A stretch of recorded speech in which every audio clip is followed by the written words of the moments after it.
Ooh, turn that down a little bit. Okay. Yo, what is good, everybody? It is the Godfather of Gaming, the Ageless Wonder, the man, Lincoln Clay, coming back at you with a Saturday morning podcast. Since it is still technically morning over here on the East Coast, it is 11:58 a.m. I believe over in the UK, it is just about 4 p.m. Over on the West Coast, it is almost 9 a.m. So, how's everybody doing today? I elected not to do live from Wakanda because I got a few things have been going through my mind. Most of it quest related. And I wanted to share those thoughts, and this wasn't something that I think I could say in 5 minutes. So if I would have put this in and mixed it in with live from Wakanda, then yeah, it would have taken quite a while. But I'll still go over my Twitter post and just skim through them real quick. And I think anything that's worth like really talking about, I'll touch on it a little bit. But starting off, so I think it was as you guys probably know, I had to order another Oculus Rift S because my Oculus Rift had a bad controller. And they ordered another one, and it was scheduled to arrive yesterday. Well, it turned out it got there Thursday evening. I did not know that, but I did go pick it up yesterday morning. And I'm thinking to myself, even though I have an Oculus Rift S and a Quest, every time I go into Best Buy, I always go check the Oculus case because I want to know if there's a Quest or a Rift S in there, because I'm trying to keep track of. I'm trying to get a feel for how well these headsets might be selling. I'm trying to get an idea of how well of a job Oculus is doing keeping these retailers supplied with headsets. So when I went to go pick up my Rift S yesterday, I'm thinking to myself that, okay, they had to order mine. So I'm thinking to myself, Best Buy probably went ahead and ordered a couple of more along with mine. So when I got there, I went to the Oculus case expecting to see a couple of more Rift S's in there. I knew I wasn't going to see an Oculus Quest in there because they can't keep those things on the shelf. But I did expect to see one or two Oculus Rift S in there because a couple of weeks ago, there was two of them in there. But I went to the Oculus case and there wasn't any in there. And I went to the front counter and mine was there. So I think the attendant said something along the lines of like Oculus gives them to them. I was under the impression that when they go empty, they put in an order and Oculus sends it to them. So I don't know how that's working between Best Buy and Oculus. So I get my Rift S, I come home, and then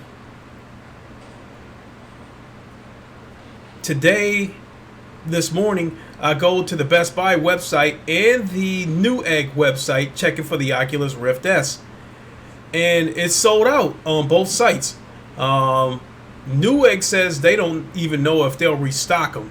In the case of Best Buy, it says it's sold out, it's not available for order, and it doesn't have a date when you can get it. So,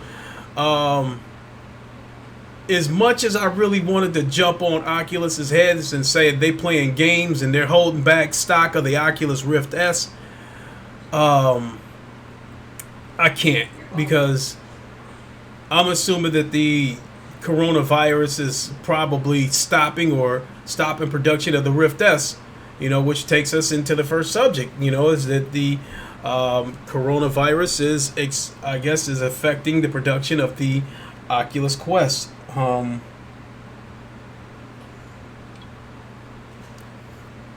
So there's been several articles going around about this, but let me read the one that I posted. And I see that Coffee and VR is live, and they're talking with the developer of Iron Lights, which is a game I'm kind of looking forward to.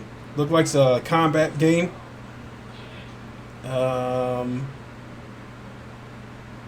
I think they're wrapping up the Kickstarter, but let me go to Twitter and read what I got here. Hope everybody's doing good this morning. Captain Price from Modern Warfare. Oh, I know that was something else that I wanted to talk about too. Half-Life opposing force gets VR support. I guess I'll come back to that. Wow.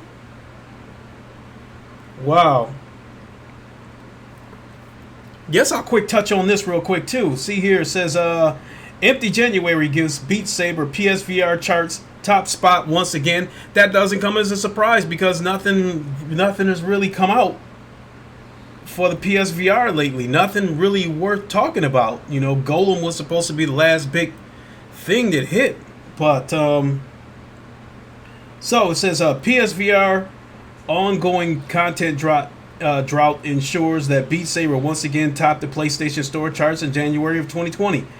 Beat Games VR sensation continued to slash on, taking the top spots in both the US and Europe. The remaining spots are filled with the same old games like, you guessed it, Blood and Truth, Job Simulator, Super Hot, Astrobot, Doom VFR, and others. There really isn't much to talk about. January wasn't a complete barren month. A solid looking port of Shadow Legend VR did arrive towards the end of the month, but it clearly wasn't enough to make an impact.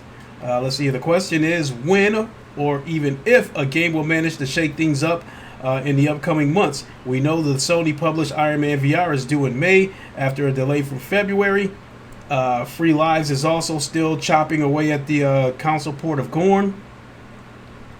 And let's see, we're looking forward to the PSVR version of The Walking Dead Saints and Sinners. Pistol Whip is likely to be another top 10 contender when it finally releases too. Other than that, there isn't much on the horizon that raises an eyebrow.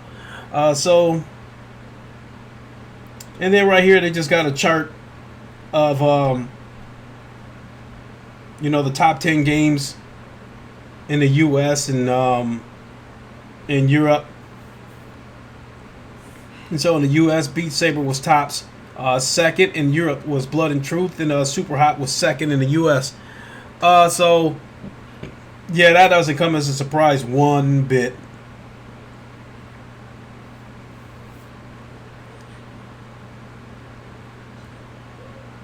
Let's see here.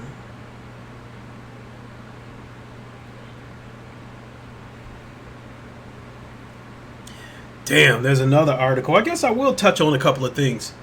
Facebook experts, let's see here. Facebook expects coronavirus will have additional impact on Oculus Quest availability. After being back ordered by weeks in many regions, Oculus Quest is now unavailable from Oculus in 17 out of 23 regions where the unit is sold. It's unavailable in 17 out of 23 regions. Holy smokes. Including the United States, Canada, and much of Europe. Facebook says the coronavirus outbreak is to blame.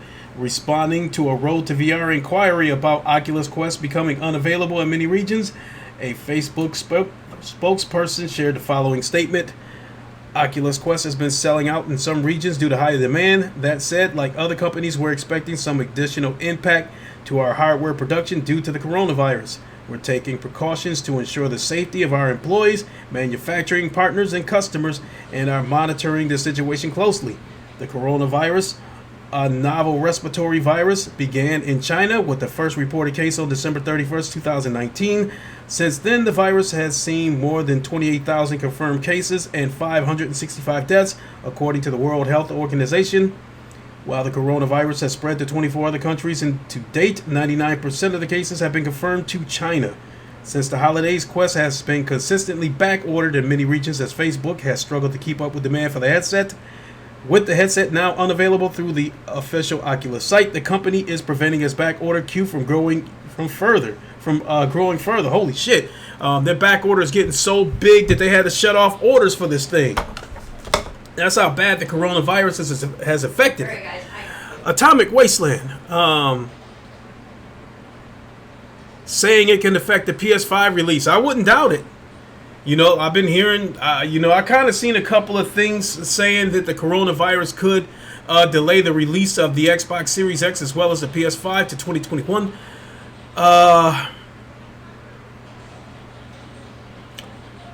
That would be if that would have happened. If the Xbox Series X gets delayed till 2021, I could care less about that. But the PS5 getting delayed, I do care about that because I am absolutely looking forward to being able to play GT7, which rumor has it that that's supposed to be a launch title with full VR support. And I've said it before that I think out of the sim racers out there, I still feel like GT Sport is the best one that I've played. And I would absolutely love for that game to have VR multiplayer. And that's what I'm waiting for, So if the PS5 gets delayed, yes, I will be disappointed about that. Series X, I could care less because I'm not buying it.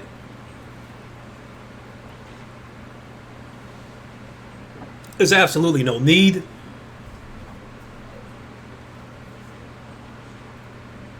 So, but yeah, this coronavirus, I don't know, this situation with Oculus, every time I go to a website like Best Buy or Walmart or Newegg, and I see that the Oculus Quest is sold out or unavailable or something like that, I know the thing is in high demand, but I still can't help but to wonder if somewhere during this period, if Oculus deliberately held back stock to drive up demand. And if they did that, they created a monster because I don't know, they can't seem to keep up with it. And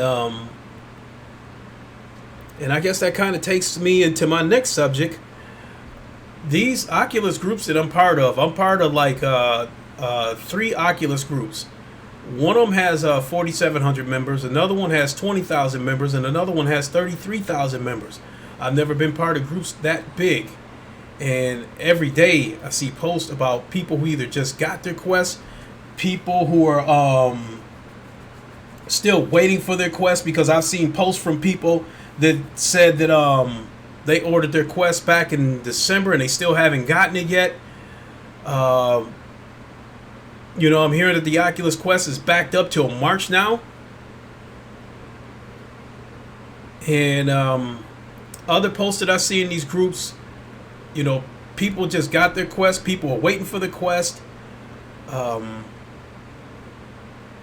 So, bottom line is where I'm going with this is because of how big these groups are and a lot of the posts that I'm seeing, the Oculus Quest is about to have, I think, a tremendous amount of success. I talked about the other standalone headsets that I thought could be coming as early as this year. They're not going to compete with the Quest, especially with some of these headsets being corporate based, and costing $1,000, $1,500, that kind of stuff. I don't think nobody's going to compete with the Quest for like at least another 2-3 years. So the crown for standalone headsets, as far as consumer based standalone VR headsets, the crown is theirs to lose. And I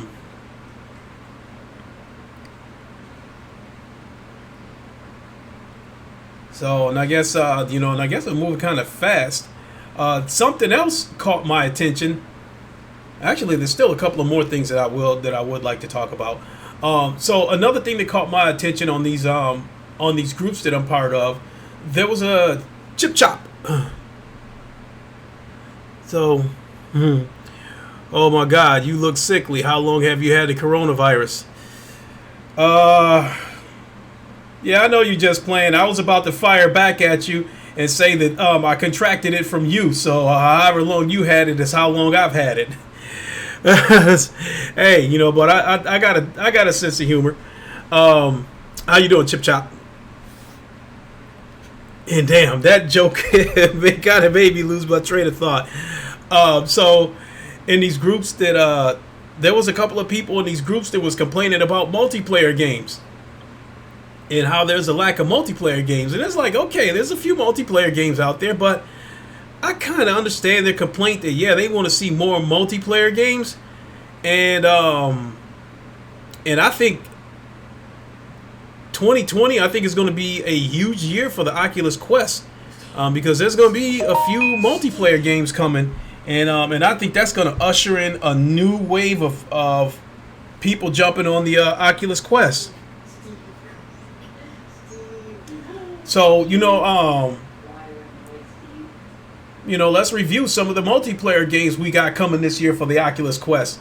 One of them that I'm absolutely looking forward to is Population 1, which even though Battle Royale games are fading out, I think Population 1 is going to be a big hit. Is basically, to me, is Fortnite with better looking graphics, which much better graphics. It doesn't look like something from a Saturday morning cartoon. It's going to be crossplay along with PC VR. And the thing that really got my attention was that the trailer that I've seen was the Quest build and the scope work. So when players were drawing up their weapons, well, the scope was working, and that was a big concern of mine too. With devices with a lot less power, whether the scope's going to work or not. Because take Pavlov for instance, the Pavlov that's available for side quest. The long range rifles on there don't have a scope. They basically have a red dot sight. Atomic Wasteland. Honor and Duty is getting a quest release after the Pro patch release. I knew about. I've known about that. The developer of Honor and Duty is Reggie Strange, and he's been a guest on the VR Link. If you go back and check out the VR Link, I can't remember which episode it was, but he was a guest on the VR Link, and before the show started, he sent me a code for Honor and Duty, and he was telling us how he was looking to get Honor and Duty over to the Quest, and I think we might have been talking about this off camera, but I can't really remember the exact words of how that conversation went. But I think he was saying something that, yes, he was in talks with Sony. I can't really remember if the conversation went along the lines of, Sony might be getting ready to try to send him a team, so he can work on some stuff. He said, "You really know what you're talking about." That's something like, hey, thanks, Chip Chop. I really appreciate it. I've definitely become VR centric, VR passionate over the past year and a half, 2 years. I is a member of the VR Link along with Gamertag VR, Salsa Ketchup, and 7 Degrees of Gaming. I'm kind of taking a break right now. I plan to take another week off or so, and then talk to Gamertag, and then see about where we at as far as me coming back to the show. But yes, VR. I'm so passionate about VR. I've definitely done some work, but I appreciate you subbing. Thanks a lot. So yeah, Reggie Strange. What do we got here? Hear my phone going off.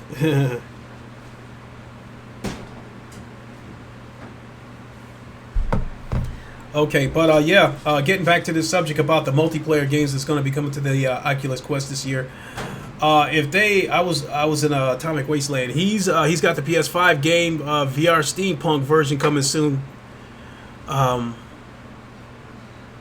He sounds like a busy guy, because he's constantly improving Honor and Duty, improving the graphics and stuff like that. And then his name's even Reggie's name's even been brought up where.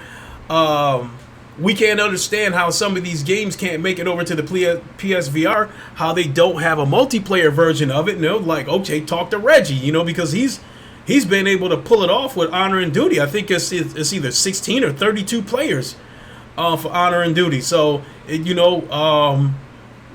need to talk to him to figure out how they can get multiplayer working on the PSVR, because he found a way to do it. And he's improved the graphics of Honor and Duty as well. So,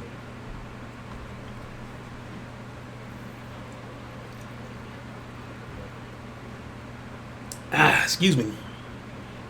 It's going to be 64 multiplayer. Yeah, I kind of thought it was 64 multiplayer, but I wasn't 100% certain, so I didn't want to jump up and say it and, mislead everybody and put out misinformation. But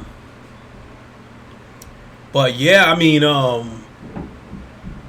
I think Reggie's going to do some amazing stuff when the PS5 hits, because he's going to have a lot more overhead to work with. So moving on to other multiplayer games that I think is going to be coming to the Quest, that I know is going to be coming to the Quest, whether or not they come this year. We know about Pavlov, and on PC, Pavlov is arguably the most popular first-person shooter on PC VR.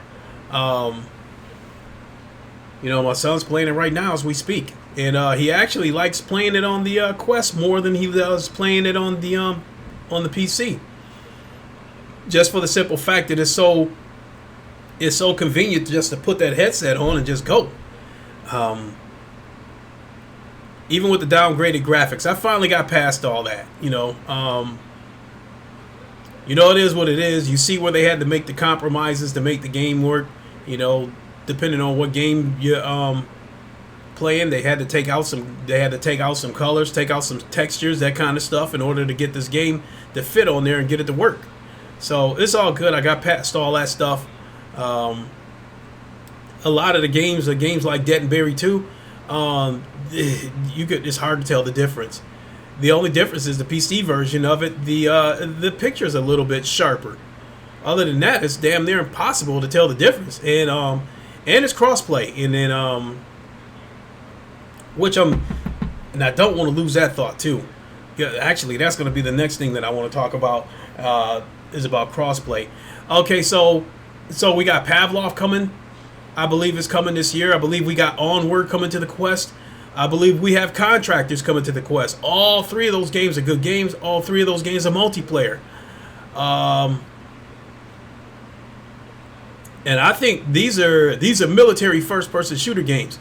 And I believe that when these games come to the Oculus Quest, all these casuals that's sitting around on these groups that I'm speaking of, I think they're going to flood the Oculus Quest when that happens, because this is going to give them a chance to live out, combat situations from the safety of their home. And all they have to do is just put this headset on and flip the power switch. They won't have to run out and buy a $1,500 computer followed by a $500 headset or something. This will give them the experience for only, for 1/4 of the cost. So I think once those games get out, all those military first-person shooter games that I talked about, all these Rambo wannabes are going to be coming out of the closet. I mean, I think the Oculus Quest is going to see a new wave of people. I don't want to use the word invading, but joining the VR space once these military shooters make it to the Oculus Quest. I mean, there's alpha builds of Contractors out there right now, and you can sideload Pavlov, but these people that I'm speaking of in these Facebook groups, these are casual gamers that, in my opinion, they don't have a PC. They don't have a PC to sideload Pavlov. They may not be computer illiterate enough to do it. Or they're just simply unaware of it. But once these games officially release and they can go to the store, to the Oculus store, and right up there they see Pavlov, Onward, Contractors, it's going to be a click of a button, buy it, play it. It's going to be that quick, and I think we're going to see a new wave of joiners that's going to join the VR space. So I think the Oculus Quest is only going to continue to grow from here, and it's going to grow at a dramatic rate if Oculus can keep up with demand. Atomic Wasteland. I just downloaded the latest version today on SideQuest. Yeah, Pavlov is fun on the Quest. First time I saw it, I was like, you have to keep in mind, I was like, I guess I was being slightly prejudiced towards the Quest when it first came out. I knew it was going to be a standalone headset, and I knew it was a standalone headset. I didn't know what kind of success it was going to have, especially with that $400 price tag, because I originally thought it was a little bit overpriced, and I didn't think it was going to appeal to the mainstream with that $400 price tag. I didn't think the mainstream was going to jump on the Oculus Quest until the price went down to like $300, but that thing is on fire right now. And I have to admit, when the Quest first came out, the first game I tried on the Oculus Quest was Poker Stars VR, and the graphics was so downgraded on there. It looked like something right out of PS1. And so I was apprehensive about it, and I'm like, if this is the kind of shit that's going to be coming down the pipeline for the Oculus Quest, I'm not sure I'm on board with this. But I think Red Matter was the game that showed me, like, okay, these developers can work some magic on the Quest, because I haven't seen Red Matter for myself, but seeing the trailers of what they were able to do with the lighting and the reflections and all that kind of stuff, looked like they did some amazing work with that. You said you almost have enough for a Rift? Hey, Leaf, all right. Let's do it. Let's do it. Let's get that Rift. Let's get that Rift, Leaf. You gotta join us. You gotta join us. You gotta get that Rift. Yes, sir. Keep us posted. Keep us posted. Atomic Wasteland. You said Quest needs to make an aim gun like the aim gun like controller. Actually, there's Pro Tubes. There's Pro Tubes and gun stocks out there all over the place. That's another thing that a lot of people don't know about. In fact, I just ordered one. And credit goes to Gamertag VR on that one, because he put out a video about this site called GoQuest VR, which is in China. And he bought a Halo head strap for his Oculus Quest, but they sent him a link cable too. And he said the link cable was only $28, and then he said it worked pretty good. So I followed the link that he provided in the description, and I ordered one of those link cables, and I also ordered a gun stock for it. It looks like a cranky looking tube, but it's got the handles in it where you place your Quest controllers in these cups, and you hold it just like that, like a gun. So that stuff is out there. So those aim gun, they call it gun stocks, Pro Tubes, or whatever. Those are out there, and I've ordered one, and I ordered the link cable too. So when I get it, it's supposed to ship in 1 to 3 business days. So technically, it's supposed to ship. No, it's supposed to ship in 3 to 5 business days. So at the earliest, it's supposed to ship by Monday. But I'm already got my mind made up that it's probably going to be a delay because of the coronavirus. But when I get it, you guys will absolutely know about it. And I can't wait to test it. I'll probably end up buying a second one, to tell you the truth, because fact of the matter is I more or less bought it for my son, because he asked me about the Pro Tube before, and it's quite pricey. I think the Pro Tube was like $150. But at the same time, I think it does come with a rumble box. But this gun stock that I bought from GoQuest VR was $38. Thomas Hand, what is good? How you doing? So that stuff is out there, Atomic Wasteland.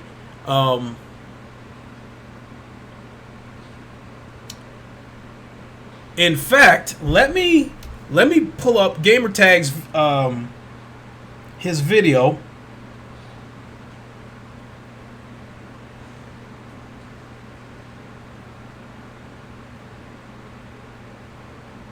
And find the link, and I'll put the link here in the chat.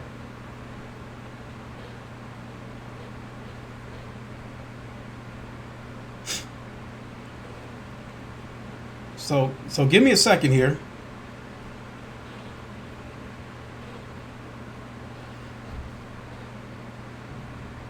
Because I have to give you guys this this specific link. Okay, Atomic Wasteland, get ready. I'm getting ready to send this quest through the chat.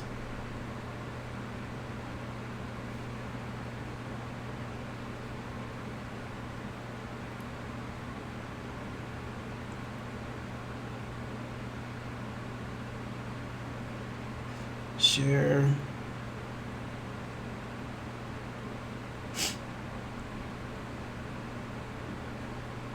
Copy the clipboard. What's the best VR headset? Boy. I guess that all depends on your budget.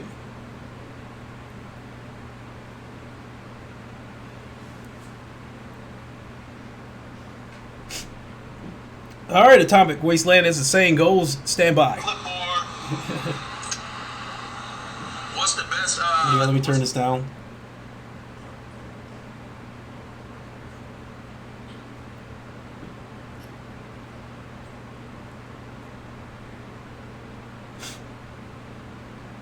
And there you go, Atomic Wasteland. That is the link that will take you to GoQuest VR. This is, it is in China, but they do have a few items. They have the Halo head strap for the Oculus Quest. They have the link cable for the Oculus Quest. They have gun stock for the Oculus Quest, and I think they have a couple other items there as well. But that's all I was. Now I'm trying to get back to Jelani, who said, "What's the best VR headset?" I truly think the best VR. I think the best headset for the money, I believe, is the Rift S, because it's $400. Has a resolution of 1440, which I think is doesn't sound like much, but it's the Rift S is tremendously clear. The inside out tracking is proven to work.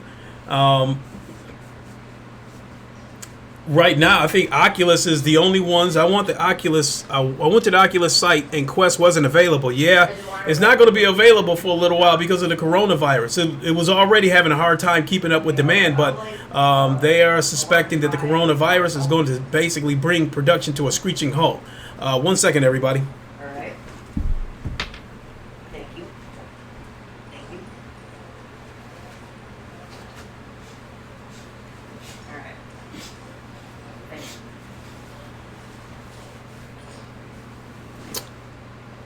Okay.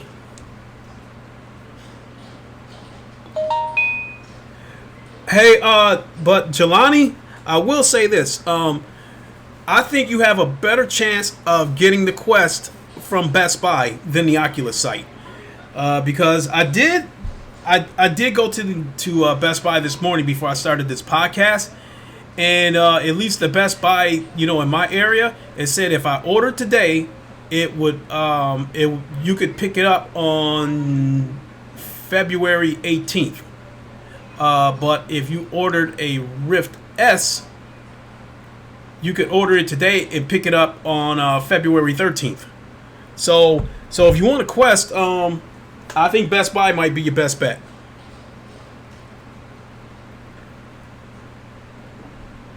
And then if you already have a gaming PC, you can still use a link cable. Which I ordered one, and it should be here. I'm hoping it'll be here next week or the week after. And I'm looking forward to trying it. I don't need this link cable. I don't need this link cable, but I'm buying it as backup because being without my Rift S for the week, it was no big deal because I still had the Quest. I still got my Quest to fall back on.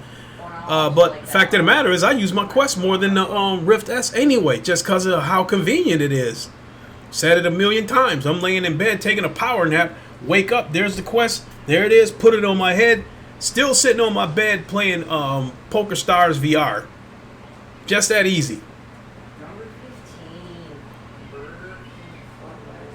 He says, so there is no real advantage of Quest over Rift S. I think the advantage of the Rift S now because of the I think the advantage the Quest has, gamer tag. You calling me a geezer?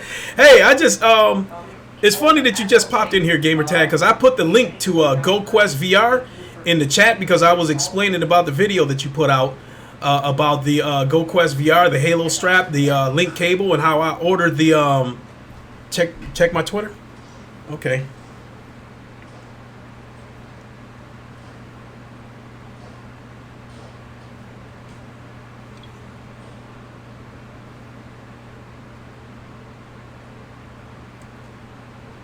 Let me May have my receipt after dying. let me see what I did here. That's what I was saying. May I have my receipt? Oh shit! Yeah, I checked my Twitter. It's funny that you were the one that pointed that out, Gamertag. I'll go back and correct it. I misspelled Quest. So I guess that's what happens when you get old and senile. I'm getting starting to get dementia. Now, Jelani, what I was going to say is I think the advantage that the Quest has over the Rift is the link cable is that's the key factor right there. You hook it up to your PC and you get PC type quality and performance out of your Quest. Once you unhook that link cable, you can take the Quest with you wherever you want. So I think that's the advantage right there. So now, if you have enough money to buy both of them, the Rift S and the Quest, I'd say go for it. But if you're a little strapped for cash, and I think you already have a gaming PC, then I think getting a Quest and maybe getting a link cable might be the way to go. Speaking of which, if you want to know firsthand, the man you want to talk to is in the chat right now. And that would be Gamertag VR. As you guys can see by the blue wrench, he's a moderator on this channel. He has his own channel, and I think arguably Gamertag is the hardest working man in the VR community. This man does so much work for the VR community, and oh no! I thought I actually find it funny, Gamertag. Nah, no problem at all. I think it's pretty funny. But I think Gamertag, I think he's the hardest working man in the VR community. He's constantly in contact with developers and constantly doing streams of upcoming games, so you can see for yourself of upcoming titles. Does developer interviews, and he's the host of the VR Link, which you can catch every Sunday, 2 p.m. Eastern time. So make sure you check those out. And he's done tests. He said the GoQuest cable was really good. I'm really looking forward to that, Gamertag. It's like I said, I don't need it, but I want it for backup because I had to send my Oculus Rift back to Best Buy because the left controller went bad and they had to order another one. So I was without a Rift for the week, which is no big deal because the Quest still filled in nicely. But I still want the link cable moving forward as backup in case this happens again.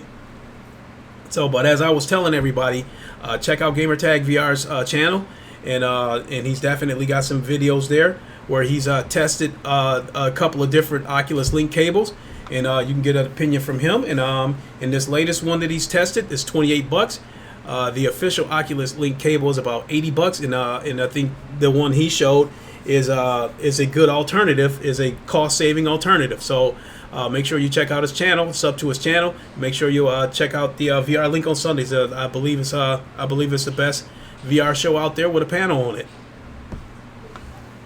So no problem, Jelani. So what else would you know what else that I wanted to talk about? Yeah, the prices. The price for the Oculus, the official one, is $80. I think I eventually would have broke down and got one, but that one that you showed, Gamertag, was like, to me, that was a can't miss. $28, and I think the cable was 16 feet long. I think that's a can't miss. Said if you want, you can always download the play video here live if you want. Do you have any of that? I mean, sure, go ahead. Like you're a moderator, Gamertag, so if it allows you to, Is it from China? it keeps people on your channel too. Absolutely. Is it from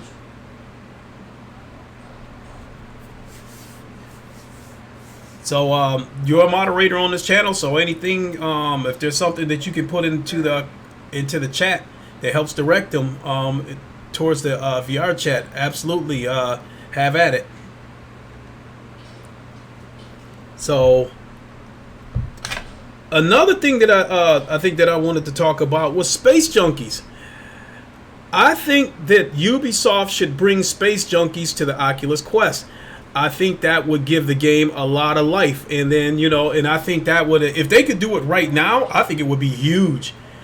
Because it would give the game life. And I think it would solve some of the complaints within these Oculus groups about the lack of multiplayers on the Quest. I mean, there's a few multiplayers, but I think people just want more. And I think Space Junkies would do very nice on the Oculus Quest. So I think that's something that Ubisoft should take a look into. And if they could find a way. Are you friendly? I'll take that as yes.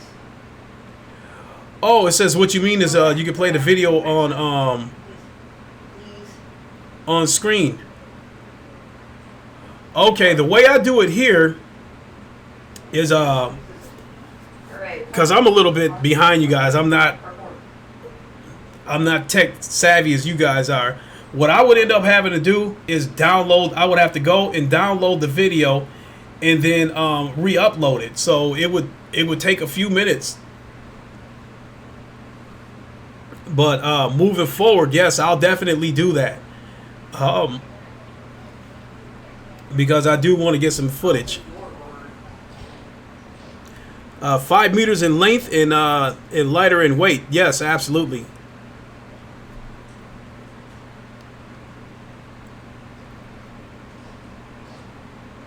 Yeah, Space Junkies, and if they were to make Space Junkies crossplay, that would bring the game back to life.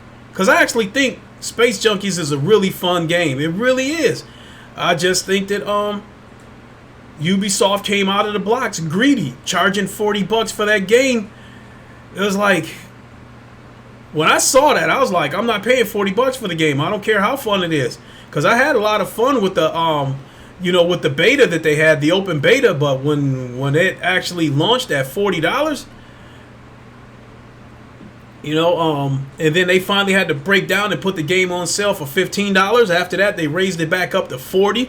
Nobody bought it after it went back up to $40, and then I think they ended up having to drop the price permanently to $15. Leaf, you said, is Robo Recall fun?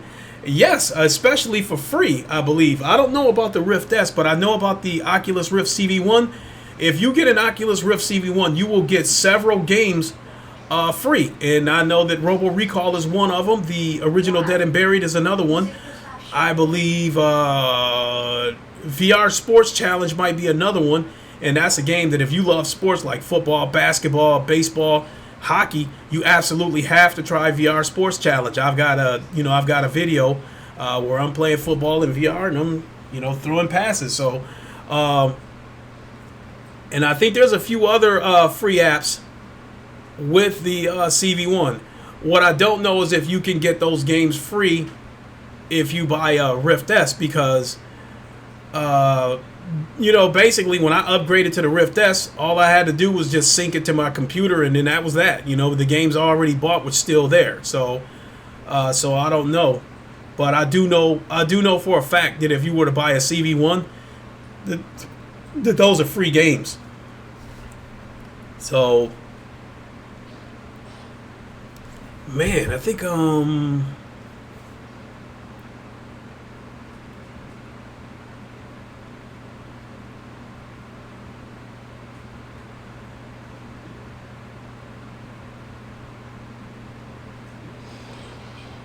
let me go back to Twitter and check out a couple of more. See if I got a couple of more things. What's up, Ham? How you doing? See if I got a couple of more things that I can talk about before I get ready to boogie on out of here. Coon! Hey, Coon, you said love my Everybody's Golf.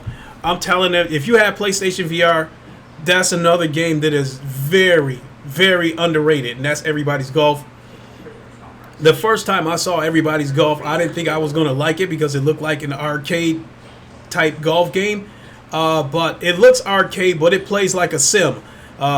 Wind, distance, the terrain, all that stuff you have to take into consideration when you hit the ball. And when you get stuck in those sand traps, that's where the game seems so real.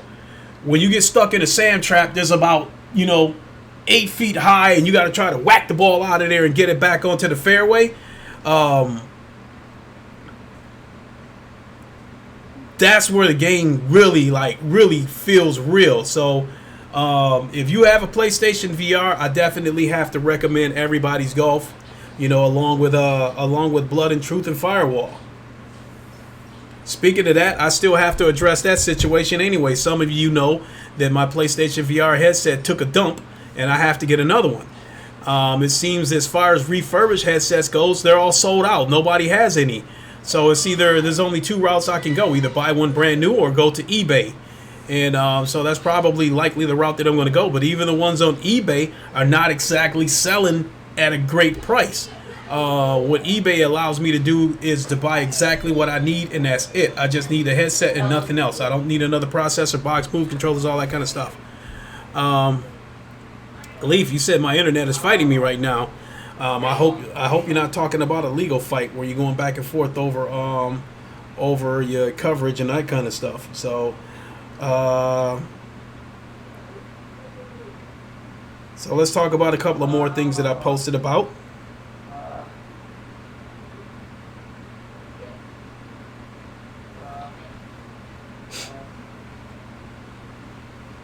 And I definitely want to talk about, now this was a really gut-wrenching story. This was a really gut-wrenching story. I think over in Korea, a woman lost her daughter to some kind of disease, and they used VR to bring the woman's daughter back to life. They did motion capture, scans from photos, and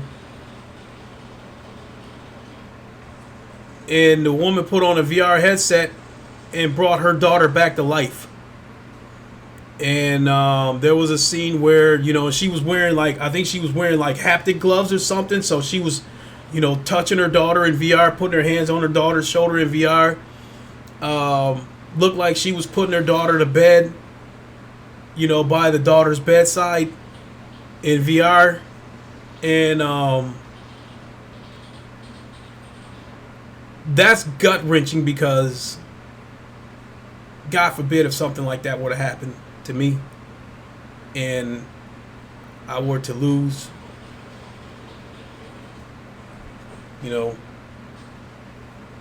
my child, and they bring him back to life in VR, I don't think I'd ever be the same.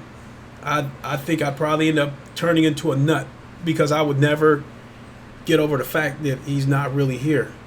And I would probably find myself going back to VR every single day to talk to my child. I don't think I'd ever be the same. I think I'd probably lose it. So in one sense, the woman being able to see her daughter again was amazing, but at the same time, I felt like it was gut-wrenching. I don't know if that woman's ever going to be the same after that experience. So, but that also speaks to how amazing VR is, to bring a family moment back to life. I mean, I would probably lose my mind to the point where I might forget that they're actually deceased.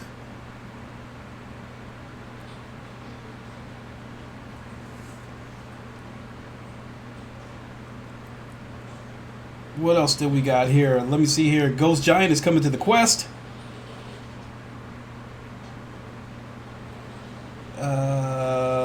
Let's see here. Half-Life Opposing Force gets VR support.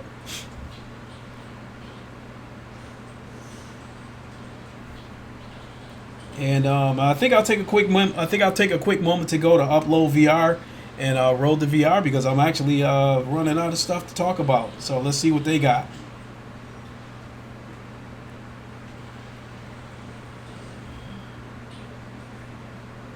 Kuhn, you said there are some things that should be left alone, and that is one of them. But it's awesome, nonetheless.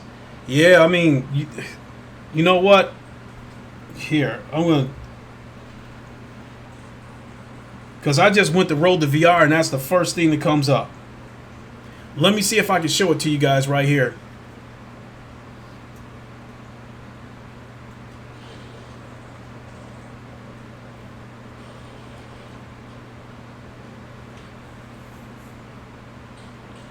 And that's the woman seeing her daughter again in VR. I mean, like I said, something like that, I might end up needing a straitjacket after that.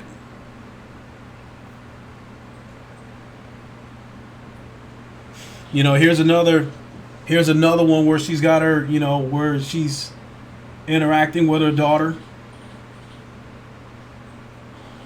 Amazing but gut wrenching.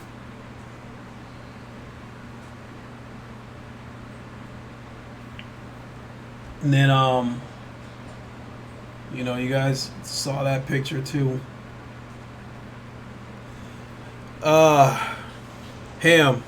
Could have been therapy for the woman. Might have helped. It might have helped, but it might have hurt.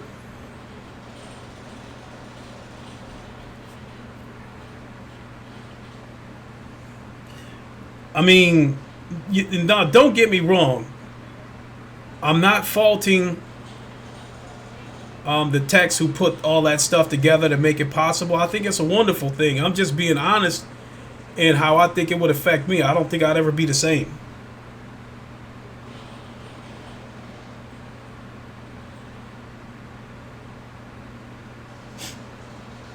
So let me go to roll to upload VR.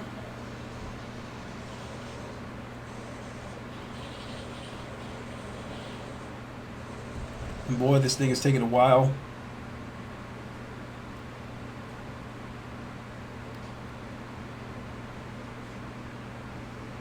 Crisis Brigade gets 3-player co-op support on PC, PSVR coming soon.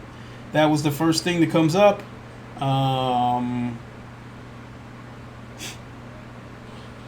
That's really it. Everything else is already old news that I already posted. Not really, I guess, not really worth talking about.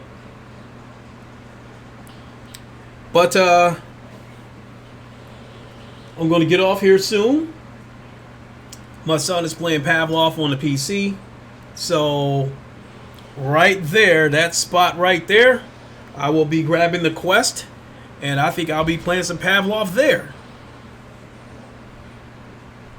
So, you know, even though I'm already playing Pavlov through side quests, I'm really looking forward to when all these games get official releases. Because like I said, we're going to get another wave of gamers onto the Oculus Quest platform. And I think like right now, I don't have any numbers to back it up. I wish they could give us these kind of numbers. If I had to gamble right now, I would probably say, as far as the Oculus Quest goes, I probably feel like 55% of the people that have a Quest are probably passionate about VR like we are, and the other 45% are casual gamers.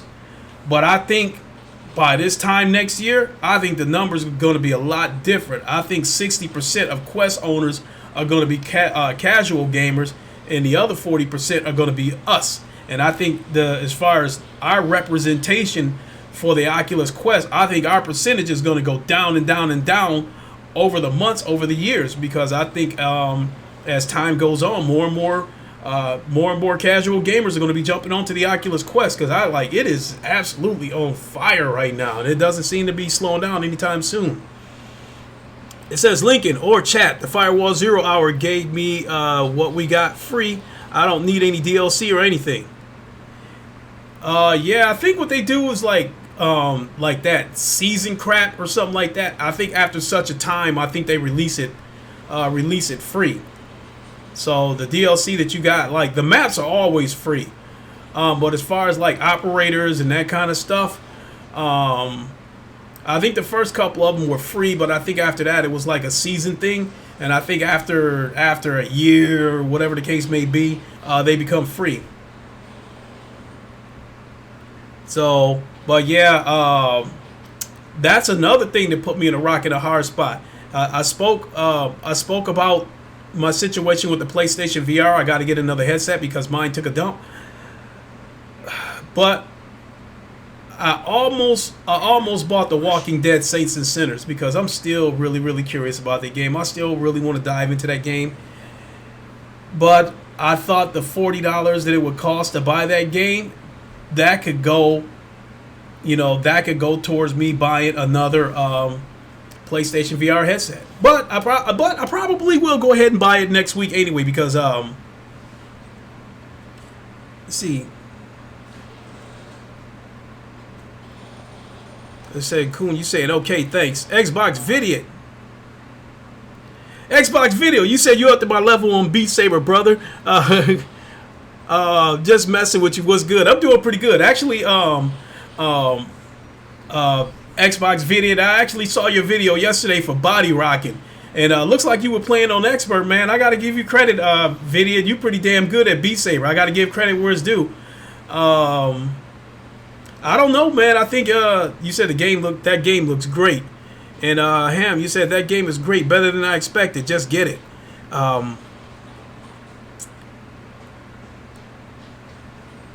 Absolutely. But back to you, Vidiot. You ever thought about streaming on Twitch? Because I I think Twitch is a better platform if you want to see live streaming, like right then and there. Because the way YouTube is set up, like, okay, look, if I go to YouTube and I type in Beat Saber, you're going to see a ton of videos and not live streams.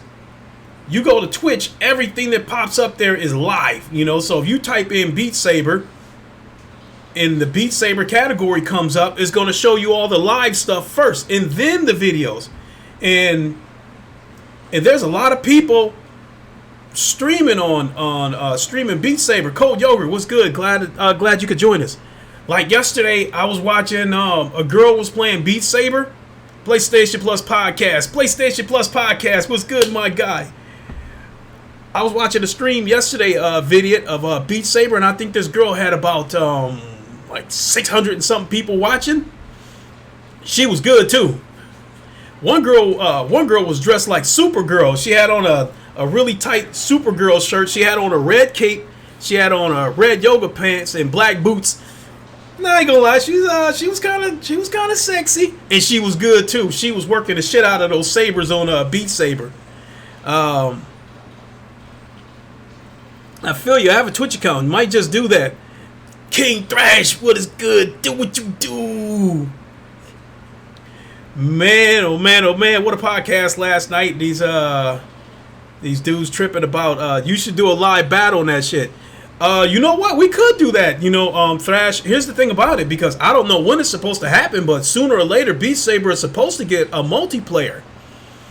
And I would like to think that when Beat Saber gets a multiplayer, that it'll work the same way the Guitar Hero did when you did the local multiplayer, where you have a split screen, one on one side, one on the other. And I hope that happens this year. So hey, when that does happen, even though I'm mediocre at Beat Saber, I'm mediocre, but hell, I take on all comers. Anybody want some of that work? I'll give them that work on Beat Saber. So yeah, that's a good idea, Thrash. What else? Yeah, I messed around with some custom sabers too. I got a couple of sabers where the Crayola crayons all stacked on top of each other. Man, Thomas Hand, what's going on? I think I said what's up to you. Man, some of the round table crew popping up in here. Some of the PlayStation Plus podcast crew popping up in here. What's good, all of y'all? How y'all doing? So I'm so glad you can join us. Talk a little bit of Quest here. So, man, unfortunately, I think I ran out of stuff to talk about as far as the Quest goes. And at this point, I'm getting ready to... we need to set that up, Lincoln. You host. Oh, absolutely. Hey, but one thing we don't have to wait for, Vidiot. We don't have to wait for Creed if you want that smoking Creed. You know, I've been known to put dudes to sleep in Creed. So if you want some smoke over there, it doesn't matter what platform you want to fight on. I got it on all of them. I got it on PC. I got it on PlayStation. I got it on the Quest. So if you want to, you need some of that Floyd Mayweather. You know what I mean? Wow.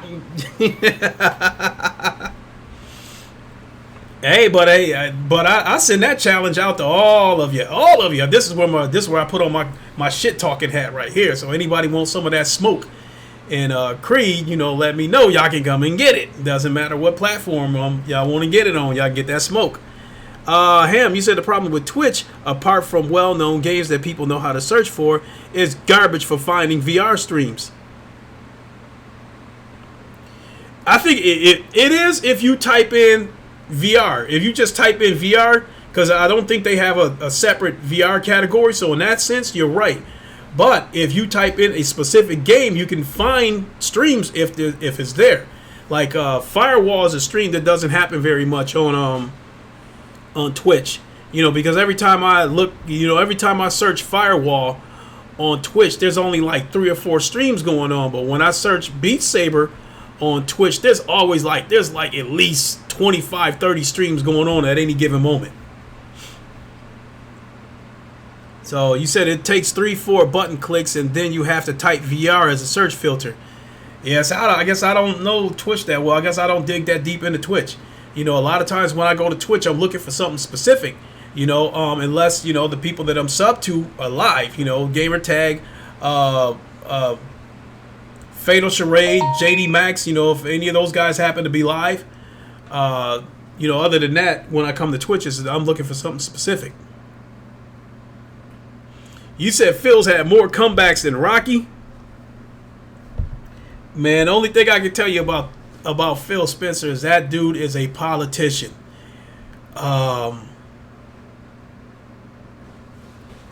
He probably would be the only dude that would probably be elected president and then be impeached within the first week. Because you're going to catch him in some lies.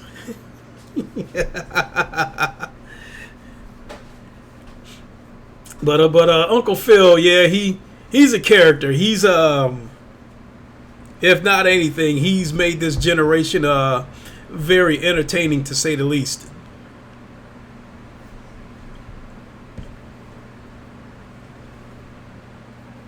So,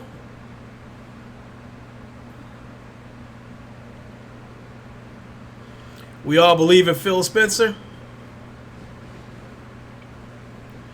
Let's see. Cold Yogurt. Does RAM matter on PC? PC VR. I have a 16 gigabyte RAM card. Should I get another card? I think you're just fine, because if you look, I'm not a tech guy, but I will say that every time I go buy a game on Steam, I always check the requirements. And VR games don't require a lot. They really don't. I mean, as far as RAM goes, minimum is like 8 gigs of RAM. As far as a graphics card goes, like a 1060 seems to be the minimum. As far as the CPU goes, like I've even seen games as low as an i3.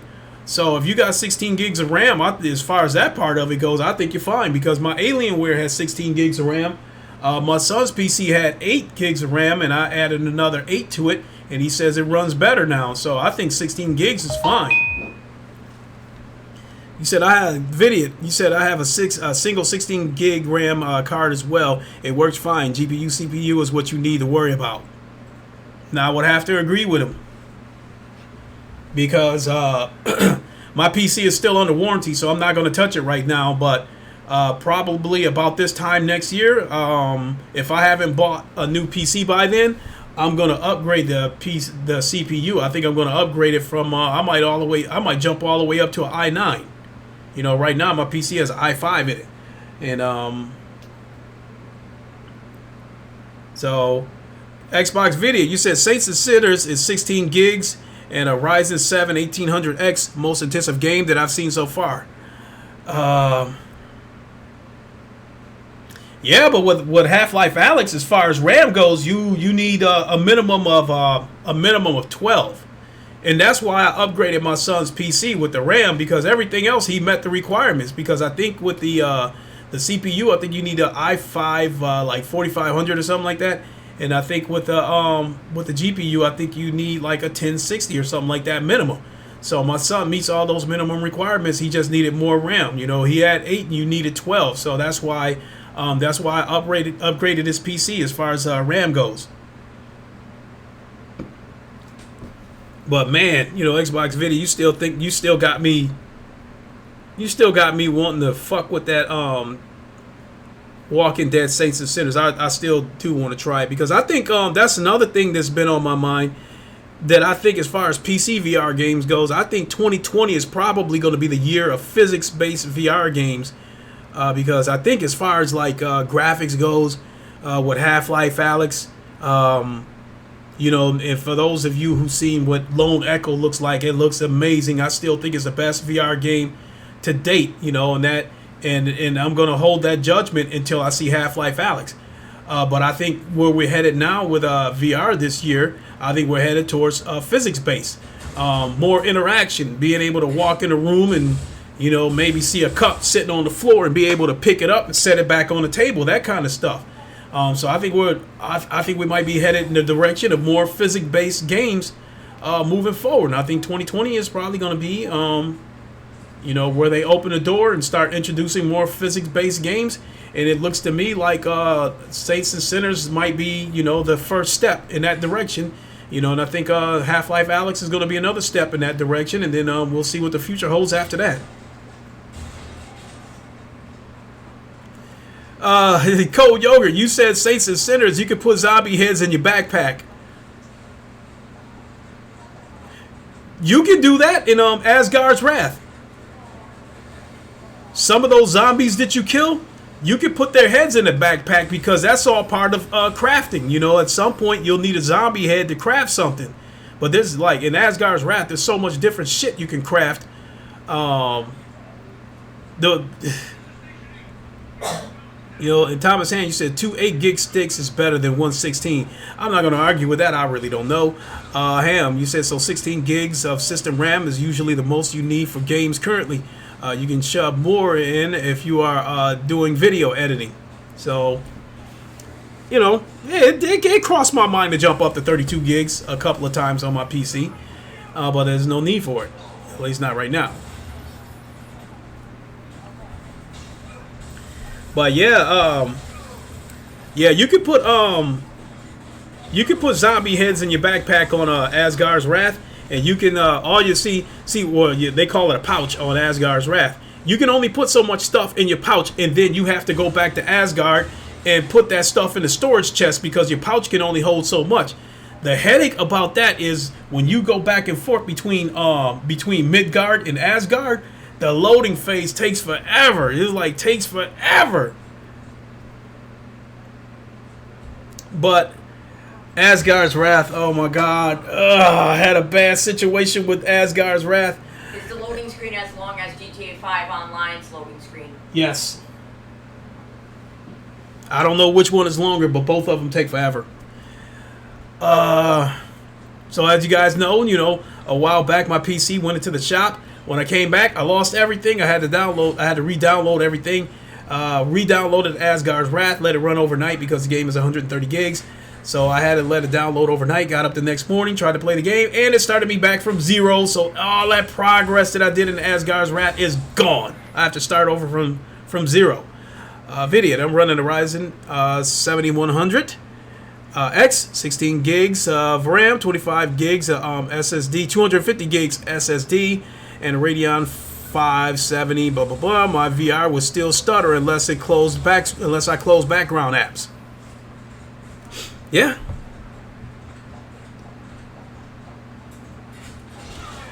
Cold Yogurt says, Coon, game is disturbing. I like but I want to try those Wolverine claws in Saints and Sinners. You stuck them claws right up through the zombie's jaw, and the points came up through the top.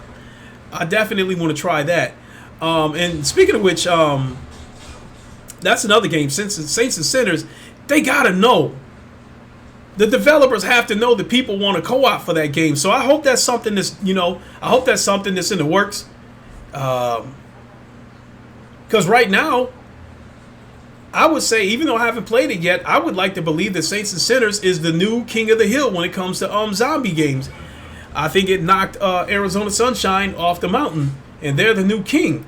Right now, I think the only advantage that Arizona Sunshine has over Saints and Sinners is the co-op.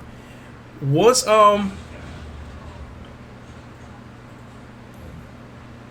Saints and Sinners gets a co-op, the unseating of Arizona Sunshine will be complete. Sick. You said I'd never have issues with stutter in the VR. Let's keep it real, Sick. You a tech guy for starters, and your financial situation puts you in a position where if you want the best quality products, you can get them. So, not a knock on your life, knock on your life. Shit, man. I mean, do what you do. I mean, owning properties, having a great job. I mean, shit. You know, life is good, Mr. Sick.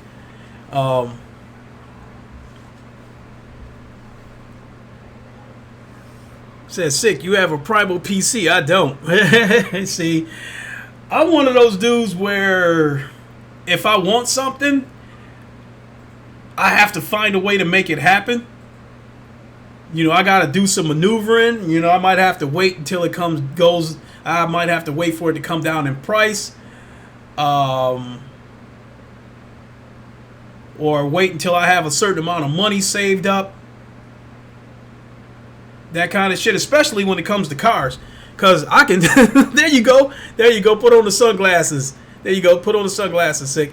I can definitely tell you when it comes to cars, yes, I do buy cars, but I don't want car payments. I like buying the cars flat out. So I usually buy some cars that are fairly old, but they're cars with class. You know, they're cars with power. They're cars with bells and whistles.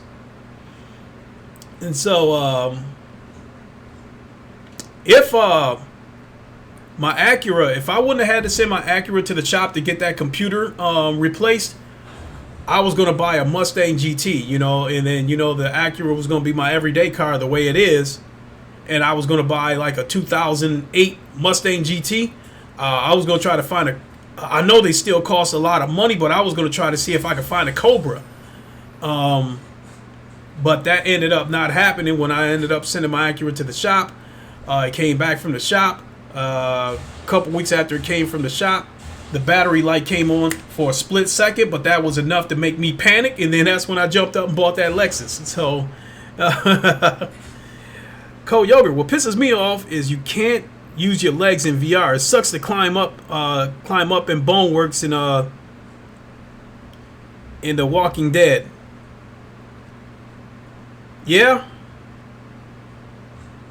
Oh, I get what you mean. Like use some kind of motion to simulate climbing. Use some kind of motion with your legs to simulate climbing. Yeah. Okay. I can understand that. But hell, I do enough squatting, Beat Saber and Pistol Whip. You know, those kind of games. I do enough squatting as it is. So.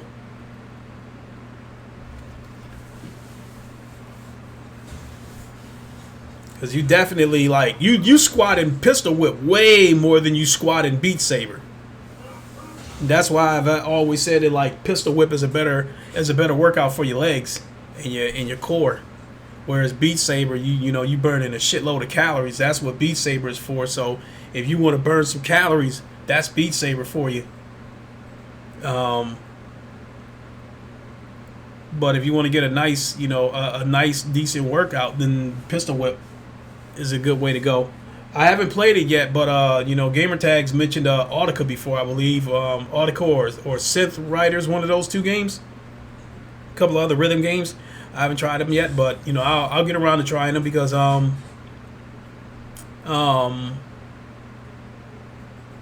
up for trying just about any rhythm game, especially if you have the ability to bring custom tracks onto the game. So, pistol whip does work your legs for sure, no doubt.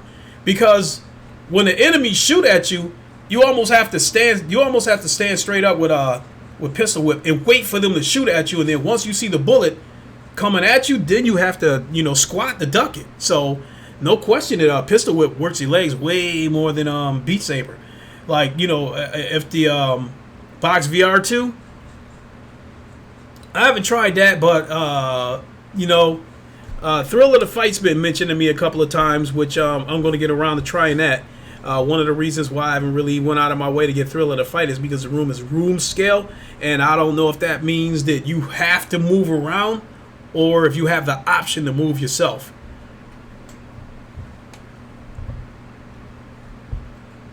But yeah, I will definitely check that out.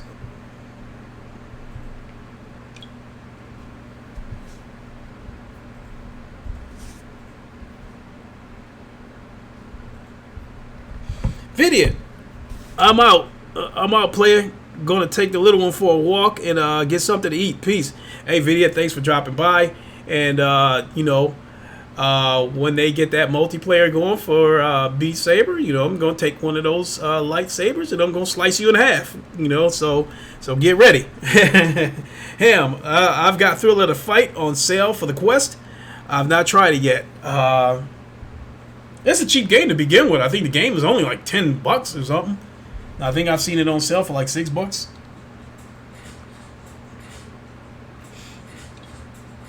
Let me take a quick look.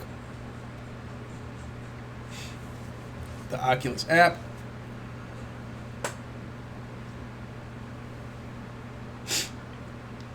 That's another game. Zero Caliber. That's another game that should come to the Quest.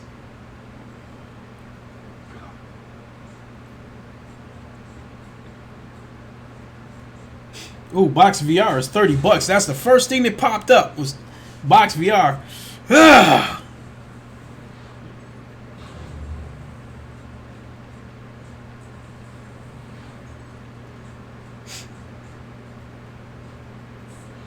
Yeah, Thrill of the Fight is still $10.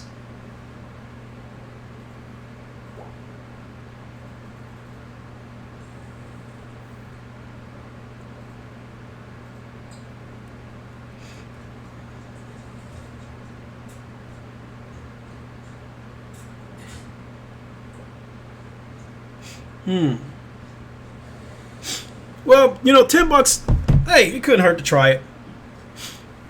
But buying that, speaking of which, I'm starting to have a little bit of buyer's remorse with the Oculus Quest because yesterday I tried to put in a game called Gladius VR, which I think it was a game that was on PC, but there was a mod for it to bring it to the Oculus Quest. Basically, the game looks like Blade and Sorcery. I tried to put it in the Quest. I couldn't get it to run. I don't know if I put it in there wrong or if it because I didn't have enough space. I don't know what the situation was, but I went into my storage and I only had like 2.3 gigs of space left, and Gladius VR is 3.8 gigs. So I had to go through my library and delete a lot of games to free up some space. So I was able to free up about 14 gigs worth of space. Now I'm starting to give buyer's remorse in buying that 64 gig Quest.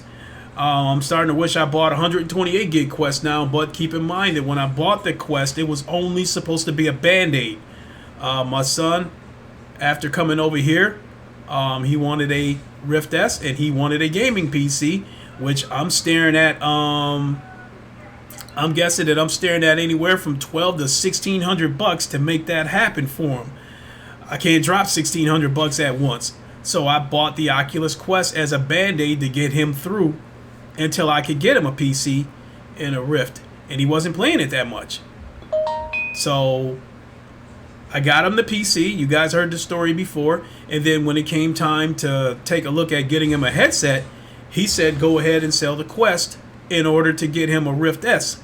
So I went ahead and bought the Rift S first, and then I was like, I'll worry about selling the Quest later, but something within my gut said don't sell it. Because I didn't want something to happen 6 months later where I regret selling the Quest and then I have to go buy it all over again, and then I'm facing all this bullshit with supply and demand and all that kind of stuff. So I think I made the right decision keeping the Quest, and I absolutely love it. But now that I'm deep into the Quest the way I am now, I'm starting to regret not buying the 128 gig to begin with. PlayStation Sick, you said, I saw Gamertag playing GTA in VR. Shit was pretty slick. It's funny that you mentioned that because I just bought it. It's on sale for $15, or it was. I bought it a couple of days ago just for that VR mod. Now the thing about it is, I've said this before, I've said this in 2 streams. I find it to be a coincidence that when the GTA VR mod first came out, all of a sudden Grand Theft Auto turned up on sale on Steam. Now, about a week and a half ago, the person who did the VR mod for Grand Theft Auto made some improvements to it. So he let it be known that this is what I improved on, this is what I worked on for the VR mod, and then Grand Theft Auto turned up on sale again. So my point that I'm making is that Rockstar is well aware of this VR mod, and rather than try to come after somebody with some legal bullshit, they decided to try to capitalize on it, and decided, in my opinion, to put the game on sale once they knew that VR mod was out there. So the game is normally $30. It was on sale for $15. I had to jump on it. So, oh yeah, absolutely sick. They was gonna capitalize off of it because, now that you got the Oculus, now that you got the link cable in there, you factor in all those headsets that's out there, the HTC Vive, Vive Pro, Cosmos, Quest, Rift S, Index, all those headsets out there. That's still at least 1 million headsets out there. So they, who knows if they put it on sale and 100,000 people in the VR community buy it, then that's what does that come out to be? Like maybe another million, $1.5 or something like that.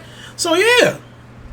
Ham, gotta go. Catch you later, buddy. All right, man. Thanks for popping in. I really appreciate it. I should have been going a few minutes ago myself, but you guys kept giving me subjects to talk about, so we still rolling. But yeah, sick. So I bought the game, and probably today I'm gonna try to put that VR mod in there. Fact 6 makes you wonder how close they were to the development. That's been said before too, Thomas. And somebody's mentioned something about, I think that was Spartan Guy that tried to say that whoever made this VR mod, was talking about emulators and them being possibly connected to Rockstar and all this kind of shit. My whole point is, regardless of who this guy is, I just find it a coincidence he came out with the mod, then the game came out on sale twice. So Rockstar knows that mod was out there, and they decided to capitalize on it.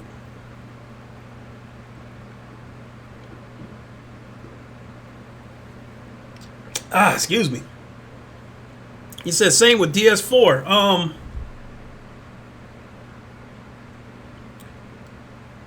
Because of these VR mods that we seeing, with people, these individual people making these VR mods right now, that's one of the reasons why I said to hell with these AAA publishers. If they don't want to get on board with VR, that was one of the reasons why I said that VR needed to go. I said VR needed to go mainstream for a number of reasons, and that was one of them. Where some of these developers could go into the vault and bring back games from past generations and give them VR support, to give us something, to give us some kind of AAA game. But now that these people are doing this, individual people are doing this on their own, shit, we don't need AAA people to get on board. Like shit, we even got Half-Life, got VR support for the Oculus Quest. I haven't done that yet, but it's out there. Half-Life 2 VR support. I did the mod. I did the VR mod for that, and was watching my son playing Half-Life 2 in VR. So those mods are popping up left and right. So and I'm looking forward to this. Even though Halo ain't really been shit, since Halo 3. When this Halo Reach mod is complete, I plan on giving that a shot. So that'll be something that I'm looking forward to. So, but yeah, that's on the agenda today. To go ahead and do that VR mod for Grand Theft Auto. I downloaded the game, 90 gigs, had to go through the bullshit with the Rockstar and all that stuff to register and sign in and create an account and all that kind of bullshit. But yeah, at some point today, I'm going to try to get that VR mod going for Grand Theft Auto. I'll give it a shot, and I'll let you guys know what I think. So, but with that being said, I'm kind of feeling like playing some Racket Fury. I can't get enough of that game. Racket Fury is like crack. I can't believe a game that seemed like it might be so simple. It's so fun. It's competitive too. So. You said you think Sony is holding back for PS5 VR? I believe so too. I mean, because after as far as games, big titles that's been advertised for PlayStation VR, I think after Iron Man and Sniper Elite, I really don't know what's in the pipe. I don't know what's coming down the pipeline for PlayStation VR. So I assume that if Sony's still supporting PlayStation VR headed in the next generation, that they're probably working on titles for the PS5, and they're keeping quiet about it. So, but as far as PS5 launch, like I said that before, all I really care about is that GT7 is a launch game and that it gets full VR support with VR multiplayer. That alone would be worth remaining in the PSVR ecosystem. All right, Thomas Hand, thanks for checking in. I appreciate it. And so with that being said, I'm going to go ahead and boogie on out of here. I've been on here about an hour and a half. Once again, I can't thank you guys enough. You guys kept this podcast going, gave me some material to talk about, and as always, I appreciate it. So with that being said, I'm going to boogie on out of here. I don't know when the next podcast is going to come up, but I'm definitely going to get some gaming in. I don't think I'll be able to stream anything. I'm limited in what I can do as far as streaming on the Quest. If I stream directly to Facebook, I'm limited in what they'll allow you to stream. I don't know if I want to. I haven't done the NDI plugin yet, to connect my two PCs. So if I decide to stream from my PC, I would be doing it like I was doing before, which I really don't want to put that strain on my computer. So I just don't know. So, and I don't have a PlayStation VR headset. It took a dump, and so I guess how long it'll take for me to get another headset all depends on when I order one from eBay and how soon they can ship it to me. So at the very least, I'm looking to be without another PlayStation VR headset. It's going to be about a week at the least before I get another one. So, but that's not going to stop me from getting a game again. I got my PC back and I got my Quest. I'm good. Cold Yogurt, good show. Thank you so much. I really appreciate it. Thanks for popping in. Ham, Sick, Vidiot, everybody that popped in, I appreciate it. So that's going to do it for me. I'm going to pop on out of here. And thanks for tuning in, everybody. Y'all enjoy your Saturday. We got a little bit of snow here, so that's, so I'm going to be snowed in playing VR. But even if it was sunny outside, I'd still be staying in playing VR. But but actually, if when spring comes along, I'm going to be out more because I'm going to be taking the Quest with me. Because I'm going to be taking the Quest to basketball courts and shit like that, and doing stuff with the Quest there. But, yeah. Well, that's it, y'all. I'm going to boogie on out of here. Thanks for tuning in. I will holler at y'all later. Deuces. So I'm going to wait a couple of seconds before I hit the end stream button because it's been cutting me off. So I think there's about a 10-second delay from what I'm saying right now before it finally gets relayed over to you guys. So by now you guys have already seen me say deuces. Thanks for tuning in, y'all. I'm out of here. Later.